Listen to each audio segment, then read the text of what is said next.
Ciao a tutti e bentornati sul nostro canale. Oggi parliamo di ceramica da hobby al lavoro, anche se possiamo sostituire il termine ceramica con un'altra attività creativa, un'attività che eventualmente possiamo aver svolto come hobby e decidiamo a un certo punto, di solito questo non avviene dall'oggi al domani, però avviene insomma nel tempo, di trasformarla in un lavoro. Allora, normalmente un hobby è qualcosa che noi svolgiamo in maniera disinteressata, che una cosa che ci piace svolgere e che diciamo ci restituisce indietro piacere, ci restituisce indietro un senso di leggerezza, ci svuota la mente dai problemi, eccetera, eccetera. Invece il lavoro è qualcosa che ci riempie la testa di problemi e questo accade anche quando il proprio lavoro è un'attività che fondamentalmente ci piace. Intanto ci sono tanti altri aspetti che si sommano al lavoro vero e proprio quando noi decidiamo di trasformarlo in qualcosa di redditizio, quindi tutta la parte di marketing, tutte le attività accessorie, nel mio caso ad esempio fare le foto, le descrizioni, caricare, aggiornare il negozio online, cosa che non avviene sempre, quindi in caso decidiate di acquistare, guardate anche su Instagram se c'è qualcosa di nuovo. Insomma, tutta una serie di attività collaterali che sono collegate al lavoro principale, che è quello che ci darebbe gioia e felicità, ma sono attività che magari non ci danno questa gioia e felicità. Per quanto ci riguarda, noi abbiamo uno studio dove lavoriamo e dove anche vendiamo quello che realizziamo, quindi la nostra attività è questa, ma abbiamo anche un'attività di corsi che svolgiamo sia qui studio che svolgiamo in collaborazione con altri. Quindi diciamo che è un doppio filone e fortunatamente queste due cose ci piacciono entrambe, cioè ci piace sia quello di produrre per realizzare, sia quello di fare i corsi, di insegnare. Infatti questo canale nasce proprio in questo senso, per amplificare quello che noi normalmente facciamo durante i corsi e renderlo fruibile per più persone possibili. Però diciamo che di base questo passaggio da hobby al lavoro deve comportare anche un passaggio di prospettiva, di punto di vista su quello che noi facciamo, cioè non possiamo pensare di farlo diventare un lavoro. Stanno continuando a fare lavori e cadono cose fuori. Non possiamo pensare di farlo diventare un lavoro se non lo guardiamo come un lavoro.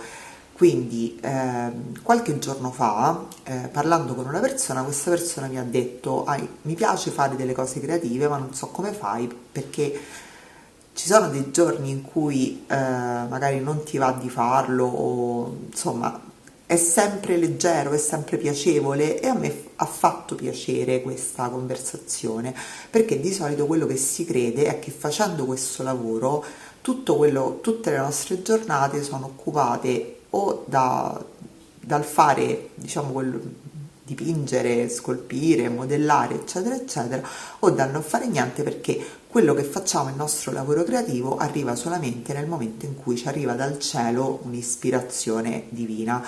E invece non è così e non può essere così se lo vogliamo far diventare un lavoro. Quindi ci sono anche quelle giornate in cui non ci va di farlo, in cui non ci va di venire a studio. Per esempio oggi diluvia, a parte alcuni corsi che avevamo in programma, sappiamo che molto probabilmente da quella porta non entrerà nessuno, però diciamo che noi abbiamo un orario e in quell'orario apriamo, a meno che non stiamo male, come tutti diciamo, però in generale apriamo, anche perché questo secondo noi è proprio una questione di rispetto anche per i nostri clienti, cioè mettere un orario sulla porta o non mettere un orario sulla porta e poi non rispettarlo non è qualcosa di rispettoso verso chi magari viene qua per acquistare qualcosa da noi, o ci contatta, o viene qua per chiedere informazioni di un corso. Quindi diciamo che ci si deve stare il tempo che si stabilisce di starci, quindi diciamo, si stabilisce un orario e quello si rispetta.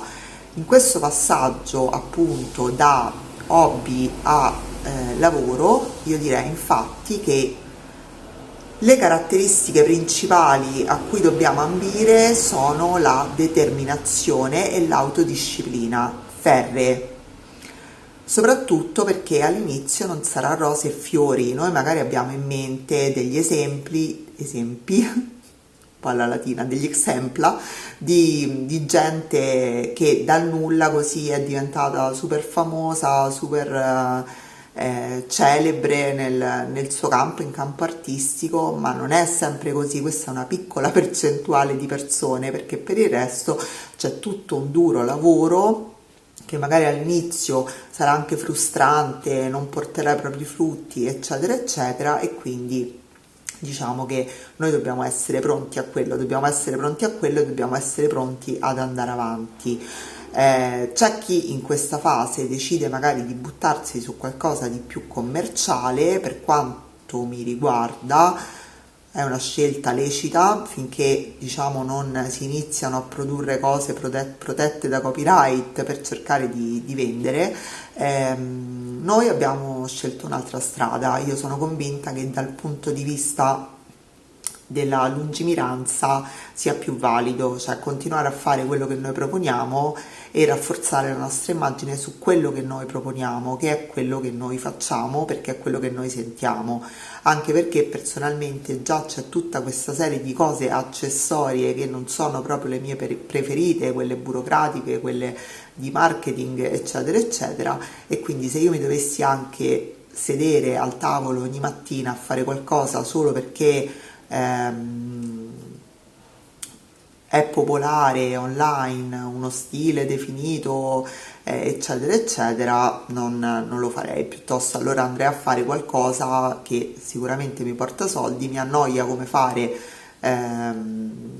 quello che fanno tutti, però almeno avrei la certezza di uno stipendio a fine mese. Quindi diciamo che bisogna un po' bilanciare per non perdere l'entusiasmo di fare questo. Quindi è vero che non è più come quando era un hobby e non può esserlo, ed è meglio che non lo sia, però comunque bisogna mantenere un certo entusiasmo, cioè bisogna capire se questo piacere che comunque l'atto creativo ci dà vale la pena, quindi vale la pena affrontare tutta quell'altra serie di cose che non ci piacciono, e portarle avanti sempre con determinazione. Queste appunto le parole chiave di tutto questo passaggio da hobby al lavoro. Io in rete vedo tanti video, articoli di blog che dicono passare da dipingere per hobby a dipingere per lavoro, esporre nelle gallerie in 5 passi. No, non è mai così. Allora, intanto ogni percorso è differente, dipende da un'infinità di variabili che, insomma, neanche il mago della sintesi, insomma, potrebbe racchiudere in 5 passaggi. E poi non è un percorso lineare, non è un percorso tutto uguale, e quindi diciamo che sicuramente ognuno deve fare il suo di percorso, andando avanti e credendo anche in quello che si fa. Questo credo che sia la base di tutto, perché altrimenti l'autodisciplina e la determinazione non si riuscirebbero a portare avanti in maniera costante, perché la costanza è fondamentale. Quindi credere in quello che si fa vuol dire, tornando al discorso che facevo prima, avere un prodotto, fra virgolette, perché è un prodotto in cui crediamo, e quindi tutto il resto verrà da sé. Allora, spero che questo video sia stato utile, di spunto per qualcuno che magari sta pensando di far diventare il proprio hobby un lavoro, e come al solito, se avete opinioni, mi volete rispondere, mi volete dire qualcosa, volete aggiungere qualcosa, potete scriverlo nei commenti che rispondiamo a tutti. E niente, allora alla prossima. Ciao.